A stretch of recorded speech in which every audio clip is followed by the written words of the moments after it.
ಅವಧಿಯ ಕೊನೆಯ ಭಾಷಣವನ್ನ ಲೋಕಸಭೆಯಲ್ಲಿ ಇವತ್ತು ಪ್ರಧಾನಿ ನರೇಂದ್ರ ಮೋದಿ ಅವರು ಇನ್ನೇನು ಕೆಲವೇ ಹೊತ್ತುಗಳಲ್ಲಿ ಮಾಡಲಿದ್ದಾರೆ. ಸೊ ಈ ಭಾಷಣ ಬಹಳ ಕುತೂಹಲವನ್ನ ಮೂಡಿಸ್ತಾ ಇದೆ. ಯಾವೆಲ್ಲ ಅಂಶಗಳನ್ನ ಅವರು ಇಲ್ಲಿ ಪಾಯಿಂಟ್ ಔಟ್ ಮಾಡಬಹುದು ಅನ್ನೋದನ್ನ ಕಾದು ನೋಡಬೇಕು. ರಾಷ್ಟ್ರಪತಿಗಳ ಭಾಷಣದ ವಂದನಾ ನಿರ್ಣಯದ ಮೇಲೆ ಚರ್ಚೆ ಆಗ್ತಾ ಇದ್ದು, ಈ ಕುರಿತಾಗಿ ಕೆಲವೇ ಕ್ಷಣಗಳಲ್ಲಿ ಪ್ರಧಾನಿ ನರೇಂದ್ರ ಮೋದಿ ಅವರು ಉತ್ತರವನ್ನ ಲೋಕಸಭೆಯಲ್ಲಿ ಕೊಡಲಿದ್ದಾರೆ.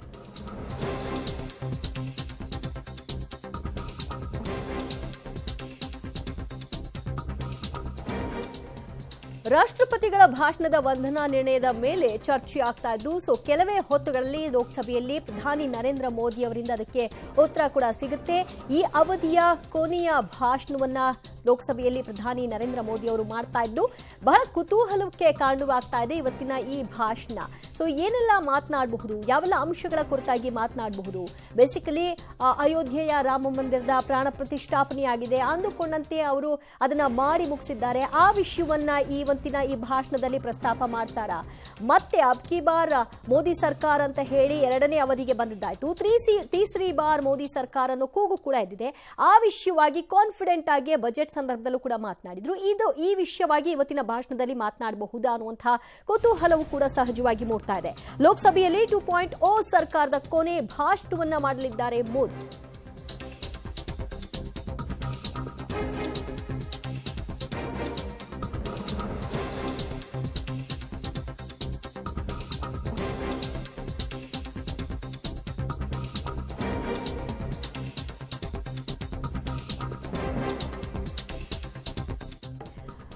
ಲೋಕಸಭೆಯಲ್ಲಿ 2.0 ಸರ್ಕಾರದ ಕೊನೆಯ ಭಾಷಣ ಪ್ರಧಾನಿ ನರೇಂದ್ರ ಮೋದಿ ಅವರಿಂದ ವಿಪಕ್ಷಗಳ ಟೀಕೆಗೆ ಸಾಧನೆಯ ಮೂಲಕ ಉತ್ತರ ಕೊಡ್ತಾ ಇದ್ದೀವಿ ಅನ್ನೋ ಅಂಶವನ್ನ ಅವರು ಮಾತನಾಡ್ತಾರ. ಮೋದಿ ತಮ್ಮ ಭಾಷಣದಲ್ಲಿ ರಾಮ ಮಂದಿರದ ವಿಷಯವಾಗಿ ಪ್ರಸ್ತಾಪ ಮಾಡ್ತಾರ.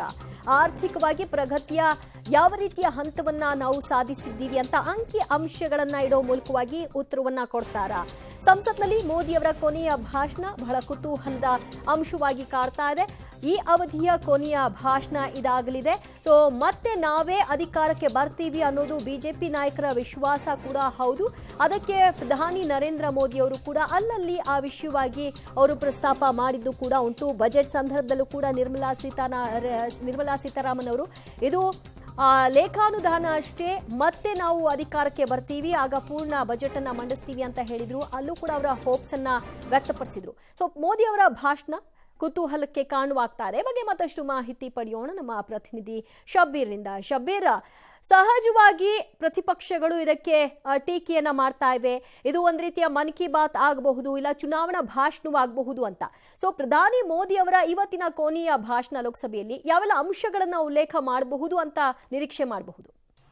ದಿವ್ಯಾ, ರಾಷ್ಟ್ರಪತಿಗಳ ಭಾಷಣವನ್ನ ಆಧರಿಸಿ ಈಗ ಅವರು ತಮ್ಮ ಧನ್ಯವಾದ ಭಾಷಣವನ್ನ ಕೂಡ ಈಗಾಗಲೇ ಶುರು ಮಾಡ್ತಾರೆ. ಇನ್ನೇನು ಕೆಲವೇ ಹೊತ್ತಿನಲ್ಲಿ ಭಾಷಣ ಕೂಡ ಆರಂಭ ಆಗುತ್ತೆ. ಇವತ್ತು ಲೋಕಸಭೆಯಲ್ಲಿ ಮತ್ತೆ ನಾಳೆ ರಾಜ್ಯಸಭೆಯಲ್ಲಿ ಪ್ರಧಾನಮಂತ್ರಿ ನರೇಂದ್ರ ಮೋದಿ ಅವರು ಮಾತಾಡ್ಲಿಕ್ಕಿದ್ದಾರೆ. ಬಹಳ ಪ್ರಮುಖವಾಗಿ ಚುನಾವಣಾ ವರ್ಷ ಆಗಿರುವಂತಹ ಹಿನ್ನೆಲೆಯಲ್ಲಿ ಈಗಾಗಲೇ ಮಧ್ಯಂತರ ಬಜೆಟ್ ಅನ್ನ ಮಂಡಿಸಲಾಗಿರುವಂತದ್ದು. ಇದರ ಆಧಾರದ ಮೇಲೆ ಪ್ರಧಾನಮಂತ್ರಿ ನರೇಂದ್ರ ಮೋದಿ ಅವರು ಕೂಡ ಮಾತಾಡ್ತಾರೆ. ಬಹಳ ಪ್ರಮುಖವಾಗಿ ಚುನಾವಣೆಯನ್ನ ಗುರಿಯಾಗಿಟ್ಕೊಂಡು ಒಂದಿಷ್ಟು ಭಾಷಣದಲ್ಲಿ ಒಂದಿಷ್ಟು ಕೆಲವು ಅಂಶಗಳನ್ನ ಸೇರಿಸಬಹುದು ಅನ್ನುವಂತಹ ಮಾಹಿತಿಗಳು ಕೂಡ ಸದ್ಯಕ್ಕೆ ಇರುವಂತದ್ದು. ಮುಖ್ಯವಾಗಿ 9 ವರ್ಷ ಅಥವಾ 10 ವರ್ಷಗಳಲ್ಲಿ ಕೇಂದ್ರ ಸರ್ಕಾರ ಏನೆಲ್ಲ ಸಾಧನೆಗಳನ್ನ ಮಾಡಿದೆ ಅನ್ನುವಂಥದ್ದನ್ನ ಒಂದು ಜನರಿಗೆ ಗಮನಕ್ಕೆ ತರುವಂತ ಕೆಲಸವನ್ನ ಮಾಡುವಂತ ಸಾಧ್ಯತೆಗಳಿದಾವೆ. 2014ರಲ್ಲಿ ಮೋದಿ ಸರ್ಕಾರ ಅಧಿಕಾರಕ್ಕೆ ಬಂದ ಬಳಿಕ ಈವರೆಗೂ ಕೂಡ ದೇಶದ ವ್ಯವಸ್ಥೆಯಲ್ಲಿ ಏನೇನು ಬದಲಾವಣೆಗಳಾಗಿವೆ, ಯಾವ್ಯಾವ ಯೋಜನೆಯಲ್ಲಿ ಎಷ್ಟೆಷ್ಟು ಫಲಾನುಭವಿಗಳಿಗೆ ಅದರ ಲಾಭ ಸಿಕ್ಕಿದೆ, ಜೊತೆಗೆ ದೇಶದ ಆರ್ಥಿಕತೆ ಯಾವ ರೀತಿಯಾಗಿ ಬದಲಾಗಿದೆ, ಅದು ಕೊರೋನಾ ಆಗಿರ್ಬೋದು ಅಥವಾ ನೋಟ್ ಬ್ಯಾನ್ ಆದ ಬಳಿಕ ಆದಂತಹ ಆರ್ಥಿಕ ಸ್ಥಿತಿಗತಿಗಳ ಸುಧಾರಣೆ ಆಗಿರ್ಬೋದು, ಹೀಗೆ ಬೇರೆ ಬೇರೆ ಹಂತಗಳಲ್ಲಿ ಸರ್ಕಾರ ಎಲ್ಲಾ ಸವಾಲುಗಳನ್ನ ಮೀರಿ ಹೇಗೆ ಆರ್ಥಿಕತೆಯ ಪ್ರಗತಿಯನ್ನ ಸಾಧಿಸಿದೆ ಅನ್ನುವಂಥದ್ದನ್ನ ಇಡೀ ವಿವರವಾಗಿ ತಮ್ಮ ಭಾಷಣದಲ್ಲಿ ಹೇಳುವಂತ ಸಾಧ್ಯತೆಗಳನ್ನ ಕೂಡ ನಾವು ನಿರೀಕ್ಷೆ ಮಾಡಬಹುದು.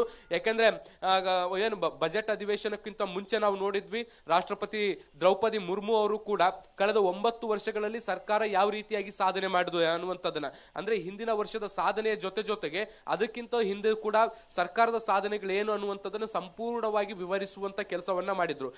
ಅದರ ಕೆಲವು ಅಂಶಗಳು ಕೂಡ ನಾವು ಈ ಒಂದು ಭಾಷಣದಲ್ಲಿ ನೋಡ್ಲಿಕ್ಕೆ ಸಿಗುತ್ತೆ ನಮಗೆ. ಸೊ ಇದರ ಜೊತೆಗೆ ಕೆಲವೊಂದಿಷ್ಟು ರಾಜಕೀಯ ವಿಚಾರಗಳನ್ನು ಕೂಡ ಪ್ರಧಾನಮಂತ್ರಿ ನರೇಂದ್ರ ಮೋದಿ ಅವರು ಉಲ್ಲೇಖ ಮಾಡಬಹುದು. ಅದರಲ್ಲೂ ಕೂಡ ಬಹಳ ಪ್ರಮುಖವಾಗಿ ರಾಮ ಮಂದಿರ ವಿಚಾರವೂ ಕೂಡ ಅವರು ಪ್ರಸ್ತಾಪ ಮಾಡುವಂತ ಸಾಧ್ಯತೆಗಳಿದಾವೆ. ಕಾಂಗ್ರೆಸ್ ಸೇರಿದಂತೆ ಬೇರೆ ಬೇರೆ ವಿವಿಧ ವಿರೋಧ ಪಕ್ಷಗಳನ್ನ ಕೂಡ ಅವರು ತಮ್ಮ ಭಾಷಣದಲ್ಲಿ ಟಾರ್ಗೆಟ್ ಮಾಡುವಂತ ಸಾಧ್ಯತೆಗಳಿದಾವೆ. ಇಂಡಿಯಾ ಒಕ್ಕೂಟ ಅಧಿಕೃತವಾಗಿ ತೆರೆದುಕೊಳ್ಳೋಕ್ಕಿಂತ ಮುಂಚೆನೆ ಸಾಕಷ್ಟು ಭಿನ್ನಾಭಿಪ್ರಾಯಗಳಿಂದ ಅದು ಒಡೆದು ಹೋಗುವ ರೀತಿಯಲ್ಲಿ ಕಾಣಿಸ್ತಾ ಇದೆ. ರಾಜಕೀಯವಾಗಿ ಅವರನ್ನು ಕೂಡ ಟಾರ್ಗೆಟ್ ಮಾಡುವಂತದ್ದನ್ನ ಕೂಡ ನಾವು ಈ ಒಂದು ಭಾಷಣದಲ್ಲಿ ನಾವು ನಿರೀಕ್ಷೆ ಮಾಡಬಹುದು. ಸೊ ಒಟ್ಟಾರೆಯಾಗಿ ನಾವು ನೋಡೋದಾದ್ರೆ ಒಂದು ಸರ್ಕಾರದ ಸಾಧನೆ ಮತ್ತೆ ಸಮರ್ಥನೆಯನ್ನ ಮಾಡಿಕೊಳ್ಳೋದ್ರ ಜೊತೆಗೆ ವಿರೋಧ ಪಕ್ಷಗಳನ್ನು ಕೂಡ ಟೀಕಿಸುವಂತ ಸಾಧ್ಯತೆಗಳನ್ನ ನಾವು ಈ ಭಾಷಣದಲ್ಲಿ ನಿರೀಕ್ಷೆ ಮಾಡಬಹುದು. ದಿವ್ಯಾ, ಸೊ ಸಹಜವಾಗಿ ಪ್ರಧಾನಿ ಅವರು ಅವರ ಭಾಷಣದಲ್ಲಿ ವಿರೋಧ ಪಕ್ಷಗಳನ್ನು ಕೂಡ ಕೋಟ್ ಮಾಡ್ತಾರೆ. ಆದರೆ ವಿರೋಧ ಪಕ್ಷಗಳು ಕಳೆದ ಸೆಷನ್ಗಳಲ್ಲೆಲ್ಲ ನಾವು ಬಹಳಷ್ಟು ಪ್ರಶ್ನೆಗಳನ್ನ ಎತ್ವಿ, ಎಲ್ಲಿಯೂ ಕೂಡ ಒಂದೇ ಒಂದು ಪ್ರಶ್ನೆಗೂ ಮೋದಿ ಅವರು ಉತ್ತರವನ್ನ ಕೊಟ್ಟಿರಲಿಲ್ಲ ಅಂತ ಹೇಳ್ತಿದ್ರು. ಸೊ ಆ ಎಲ್ಲಾ ಪ್ರಶ್ನೆಗಳಿಗೆ ಸೂಕ್ಷ್ಮವಾಗಿ ತಿರುಗೇಟನ್ನ ಕೊಡಬಹುದಾ ಇವತ್ತಿನ ಭಾಷಣದಲ್ಲಿ? ಅದನ್ನು ಕೂಡ ನಿರೀಕ್ಷೆ ಮಾಡಬಹುದಾ?